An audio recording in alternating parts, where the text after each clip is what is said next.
اور پھر اللہ تعالیٰ فرماتے ہیں، یہ سپارہ ہے جی قرآن پاک سے سپارہ 5 سورہ نساء، اور آیت مبارکہ ہے 44۔ واللہ اعلم باعدائکم وکفا باللہ ولیًا وکفا باللہ نصیرا۔ اور اللہ تمہارے دشمنوں سے خوب واقف ہیں، اور اللہ ہی کافی کارساز ہے اور کافی مددگار ہے۔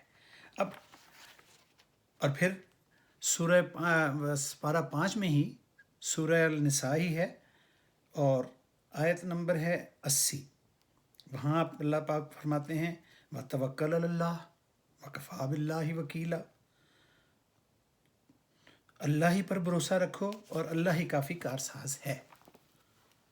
اب آپ فرمائیے کہ اللہ پاک نے جب ہمیں سیدھا رستہ ایک دکھا دیا، فرما دیا کہ صرف اللہ پر بھروسہ کرو، اللہ تمہارے لیے کافی ہے، کہہ دو، اور قیامت تک ایک اصول واضح کر دیا، جب تک میں اور آپ ہیں، یہ دنیا ہے، ہمارا تو اس وقت تک معاملہ ہے نا جب تک ہم ہیں۔ اللہ پاک نے پتہ نہیں کس کس کی کہاں ڈیوٹی لگائی ہے، میری یہاں لگا دی ہے، آپ کی کہاں لگا دی ہے، تو یہ دنیا ہے۔ اللہ تعالیٰ نے اپنے کام لینے کے لیے، بندوں کی خدمت کے لیے اور اسلام کی خدمت کے لیے، اسلام کی ترویج کے لیے اور سب معاملات کے لیے اللہ تعالیٰ نے اپنے بندے منتخب کر لیے ہوتے ہیں۔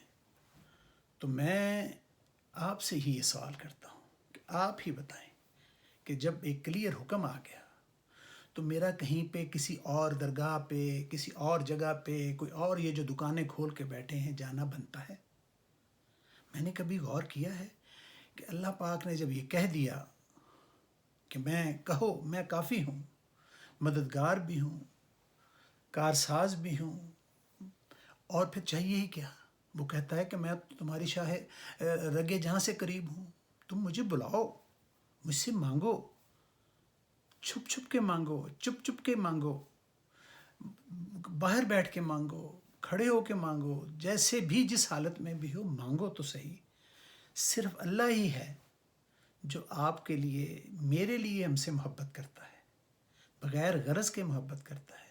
دنیا میں ہر کوئی کسی نہ کسی غرض سے ایک دوسرے کو چاہتا ہے، مگر ایک اللہ ہی ہے جو صرف میرے لیے مجھے چاہتا ہے، میری بھلائی کے لیے مجھے چاہتا ہے، آپ کو آپ کے لیے چاہتا ہے، آپ کی بھلائی کے لیے چاہتا ہے، مگر ہماری تسلی ہی نہیں ہوتی، ہم سمجھنا ہی نہیں چاہتے، اور کبھی کہیں چلے جاتے ہیں، گھر میں ماں باپ بیٹھے ہوتے ہیں جن کو اللہ پاک کے بعد ادب کے لیے، رسول پاک کے بعد رسول پاک نے فرمایا کہ ان کی دعائیں جب ماں اور باپ دعا کرتے ہیں تو ان کی دعاؤں کو نبی کی دعا کا درجہ حاصل ہوتا ہے کہ جو کہ قبول ہو کے رہتی ہے۔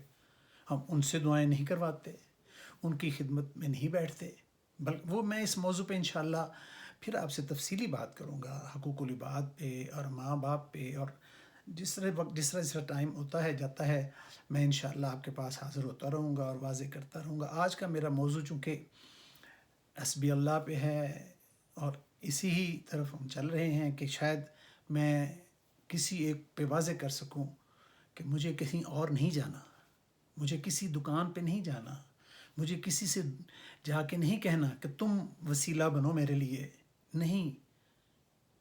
میرے پاس اگر ماں باپ ہیں تو سب سے بڑا وہ میرے لیے وسیلہ ہے جس کی مجھے ضرورت نہیں ہے، مگر دعائیں ان کی میرے لیے نبی کی درجہ کا مقام رکھتی ہیں، جو کہ کبھی رد ہی نہیں ہونی، مگر اللہ تعالیٰ نے ہر وسیلے کو ہٹا دیا ہے، ہر راستے کو ختم کر دیا ہے اس تک پہنچنے کے لیے۔ وہ کہتا ہے سیدھی طرح سیدھے ہی میرے پاس ہی آ جاؤ، میرے پاس آؤ، مجھ سے مانگو، کسی کے پاس جانے کی ضرورت نہیں ہے۔ چاہے کوئی کچھ بھی کلیم کرتا ہے اپنے کو، چاہے وہ آسمان پہ اڑ رہا ہے، چاہے وہ چلتے ہوئے دریا پہ چلتا ہے، آپ کسی بھی اس کی باتوں میں نہیں آئیں گے۔ آپ نے صرف اللہ کی سننی ہے، اللہ کے رسول کی سننی ہے۔ جب آپ اللہ کے رسول کی اطاعت کرتے ہیں تو وہ اللہ کی اطاعت ہے۔ یہ بھی اللہ پاک نے فرمایا ہے کہ جب تم رسول پاک کی اطاعت کر رہے ہو، ان کی باتیں سن رہے ہو، چونکہ وہ جو بھی کچھ کہتے ہیں مگر اپنے پاس سے نہیں کہتے، جو اللہ ان کو کہتا ہے، جو وحی ان پہ آتی ہے وہ کہتے ہیں۔ اور جب میں اللہ کی، آپ سب ہم اللہ کی جب اطاعت چاہتے ہیں تو رسول پاک کی اطاعت کرتے ہیں، اور جب رسول پاک کی اطاعت کرتے ہیں تو وہ اللہ کی اطاعت ہے، اور جب اللہ کا رسول خوش ہو گیا تو اللہ تم سے خود ہی راضی ہو جاتا ہے۔ اللہ پاک یہ بھی اللہ پاک ہی قرآن پاک میں فرما رہے ہیں۔ تو اللہ کو پانے کا رستہ تو بڑا آسان ہے، کسی وکیل کی ضرورت نہیں، کسی ساتھ کی ضرورت نہیں، کسی پیر کی ضرورت نہیں، کسی مشیر کی ضرورت نہیں، کسی مولوی کی ضرورت نہیں، کسی دکان پہ جانے کی ضرورت نہیں، کسی تعویذ دھاگے کی ضرورت نہیں، کسی جادو کے ٹونے کی ضرورت نہیں۔ یہ سب ڈھکوسلے ہیں، یہ سب انہوں نے دکانیں کھول کے رکھی ہیں، بڑے بڑے جھنڈے لگا لیتے ہیں، بڑے بڑے ڈھول بج رہے ہیں، پتہ نہیں کیا کچھ وہاں پہ ناچ اور دھمالیں پڑ رہی ہیں۔ یہ سب اللہ معاف کرے خرافات ہیں۔ آپ کی زندگی کا ایک ایک دن، ایک ایک لمحہ قیمتی ہے، اور وقت تو اڑا چلا جا رہا ہے۔ کل میں ابھی اسکول جاتا تھا اور آج میں دیکھیں آپ کے سامنے بیٹھ کھڑا ہوں، اور 60-65 سال گزر گئے ہیں، زندگی کا تو پتہ ہی نہیں چلتا۔ تو خدا را مت ضائع کریں اپنی زندگی کو ادھر ادھر بھیج کے، ادھر ادھر لوگوں کے درگاہوں پہ اور پتہ نہیں کہاں کہاں جو کھول کے بیٹھے ہیں، اڈے لگا کے بیٹھے ہیں، دکانیں کھولی ہوئی ہیں، اور لوگوں کو اللہ کے طرف پہنچنے سے رستے میں ہی روکے بیٹھے ہیں۔ اللہ کے نے تو رستہ کو خاردار تو رستہ ہے ہی نہیں۔ آپ کو صرف اتنا کہہ دیا ہے کہ نماز پڑھو اور دعا کے لیے ہاتھ کھڑے کر دو، دعا کے لیے ہاتھ پھیلا دو، اور بس پھر دیکھیں نا، جب اللہ تعالیٰ، بڑی کلیئر بات ہے کہ جب آپ نماز کے لیے کھڑے ہیں تو آپ اللہ کے روبرو پیش ہیں، تو کسی پیر کے، کسی مزار پہ اس طرح تو ہو نہیں سکتا۔ آپ پیر کو کبھی دیکھ رہے ہیں؟ اور پیر کیا دے رہا ہے؟ پیر تو اپنے لیے کچھ نہیں کر سکتا، بیمار ہو جائے جب تک اللہ تعالیٰ شفا نہ دے، لاغر ہو جائے تو اٹھا کے لوگ لے کے جاتے ہیں، وہ اپنے لیے کچھ کر نہیں سکتا۔ نہیں، کسی کی ضرورت نہیں ہے۔ تو نماز آپ کے لیے، آپ کھڑے ہو گئے تو آپ اللہ سے باتیں کر رہے ہیں، اللہ سے مخاطب ہیں۔ یار اس سے آسان کام کیا ہوگا دنیا میں؟ اور بھی آپ چاہتے ہیں کہ اللہ آپ سے باتیں کریں، تو بقول حضرت علی مرتضیٰ رضی اللہ تعالیٰ عنہ کے کہ قرآن، میں جب اللہ سے چاہتا ہوں کہ اللہ مجھ سے باتیں کرو تو میں قرآن کھول لیتا ہوں، قرآن پڑھنا شروع کر دیتا ہوں۔ تو یار تو آپ تو ڈائریکٹ ہی اللہ کے پاس آ گئے، ڈائریکٹ ہی باتیں ہونے لگ گئیں۔ ہم سے زیادہ خوش قسمت کون ہوگا یار؟ ہم سے زیادہ خوش نصیب کون ہوگا؟ ہم سے زیادہ جس کو سب ہی کچھ مل گیا ہے، اور کون خوش قسمت ہو سکتا ہے؟ آپ تو بہت خوش نصیب ہیں کہ آپ کو اللہ تعالیٰ نے اپنے ایمان پر پیدا کیا ہے، مسلمان پیدا کیا ہے، مومن پیدا کیا ہے۔ ہم تو اس کا احسان کا یہی شکر ادا نہیں کر سکتے، تو روز شکر ادا کیا کریں۔ اس پہ بھی ہم انشاءاللہ تفصیلی بات کریں گے، شکرانے پہ بھی، کہ تم شکر کرو میں اور دوں گا۔ کون ہے کہ جس سے آپ 2 دفعہ مانگے تو اس کے ماتھے پہ تیوری نہیں آئے گی، اور یہاں جب نہ مانگے تو اللہ تعالیٰ ناراض ہے۔ تو یہاں چھوڑ دیں سارے بھائیو بہنوں، چھوڑ دو سارا۔ میری آپ سے درخواست ہے، میں ہمبل ریکویسٹ کرتا ہوں، میں آپ سے ہاتھ باندھ کے اپیل کرتا ہوں کہ آپ یہ دنیا میں ادھر ادھر دکانوں پہ جانا چھوڑ دیں، وقت برباد نہ کریں۔ آپ کی زندگی کے ایک ایک لمحہ قیمتی ہے، آپ کے لیے، آپ کے بچوں کے لیے۔ وہ جو بھی ٹائم آپ کو ملتا ہے، سارے دن میں 5 نمازیں ہیں، کتنا ٹائم بنتا ہے؟ آپ اللہ کے روبرو کھڑے ہو جائیں، کچھ بھی ہو جائے، وہاں سے نہ نہیں ہے، وہاں سے وعدہ ہے کہ مجھ سے مانگو، میں ضرور سنتا ہوں، میں قبول کرتا ہوں، میں پورا کرتا ہوں۔ اس کو پتہ ہے کہ کب کون سی چیز آپ کے لیے بہترین ہے، کب آپ کو وہ چیز چاہیے کہ وہ بہترین ہو کے آپ کو ملے گی، رد نہیں ہوگی۔ مانگو، مانگنے کا طریقہ ہے کہ دل سے مانگ لو، اور کیا ہے؟ یہ تو نہیں ہے کہ سونے کا کوئی آپ کو جہاں کہ وہاں پہ منت دینی ہے، یا اپنے نیاز چڑھانی ہے، یا آپ کو اتنے پیسے چاہیے ان کے پاس اللہ کے ساتھ باتیں کرنے کے لیے، کچھ نہیں چاہیے۔ بس آپ اس کے آگے عاجزی سے کھڑے ہو جائیں، مانگنا شروع کر دیں، اور وہ دیتا ہی چلا جائے گا، دیتا ہی چلا جائے گا۔ کر کے تو دیکھو، جا کے تو دیکھو، مانگ کے تو دیکھو، وہاں سے کوئی نہ نہیں ہے۔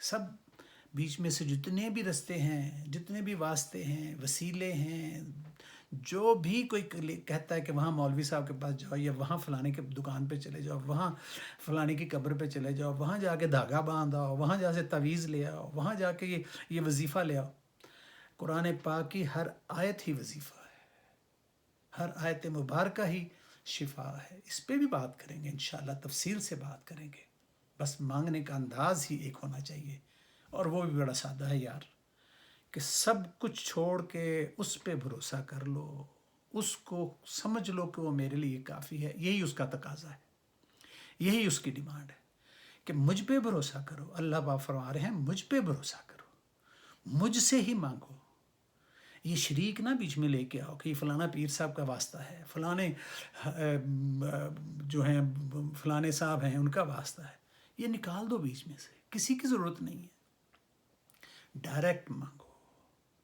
رسول پاک کے بتائے طریقے سے مانگو، کہ وہ کیا ہے طریقہ، کہ اللہ کے آگے ہاتھ پھیلاؤ، اور رسول پاک کی باتوں پہ، احکام پہ، جو اللہ کے احکام انہوں نے بتائے ان پہ عمل کریں۔ بہت نہایت سادہ ہے، کچھ بھی نہیں آپ کو کرنے کی ضرورت ہے، کہیں جانے کی ضرورت نہیں، صرف آپ کے اعتقاد اور اعتماد کی، ٹرسٹ کی ضرورت ہے، ٹرسٹ، کہ آپ اللہ پہ بھروسہ رکھتے ہیں، ٹرسٹ کرتے ہیں کہ وہ دینے والا ہے، وہی لینے والا ہے، وہی سب کچھ کرنے والا ہے۔ ہم سب اسی کے لیے ہیں، اسی کے بنائے ہیں، اسی کے پاس پیش ہونا ہے، اور انشاءاللہ آپ نے سرخرو بھی ہونا ہے، پھر دنیا میں بھی اور آخرت میں بھی۔ وما علینا الا البلاغ۔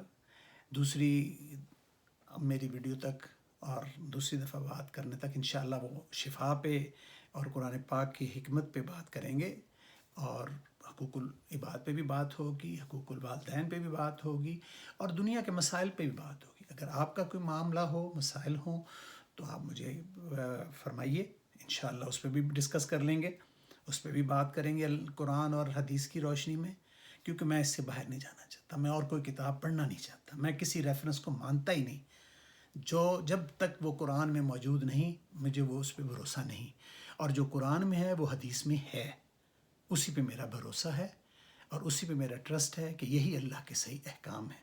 اور جب اللہ کا حکم آ گیا تو سارے ریفرنس ختم، سارے جتنے بھی سارے وہ معرفتیں ہیں وہ ساری ختم ہو جاتی ہیں۔ مجھے کسی معرفت پہ نہ جانا ہے، نہ بھروسہ ہے، اور آپ کو بھی یہی کرنا ہے، تبھی ہماری دنیا بھی سنور جائے گی اور دین بھی سنور جائے گا، اور اس کے لیے آپ کو کچھ کرنے کی ضرورت نہیں ہے، صرف اس کے آگے ہاتھ پھیلانے ہیں۔